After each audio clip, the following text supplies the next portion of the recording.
Retenons quelques chiffres de notre histoire récente. En 1700, la population mondiale est à peu près de 650 millions de personnes dans le monde, dont 7% de citadins.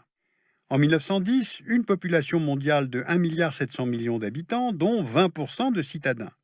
En 1950, 2,5 milliards d'habitants sur la Terre, 30% de citadins. En 1980, population mondiale totale de 4,5 milliards d'habitants dans le monde, dont 40% de citadins.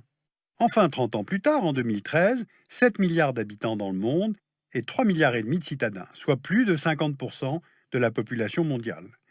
Or, le mouvement va se poursuivre. En 2050, on sera 65% de la population mondiale à vivre en ville. Sauf que cette progression n'est pas générale.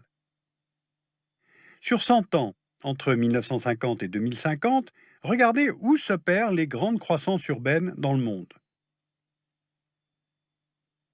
Bien, maintenant recommençons. On voit bien que cette progression, surtout depuis une vingtaine d'années, concerne particulièrement les pays émergents.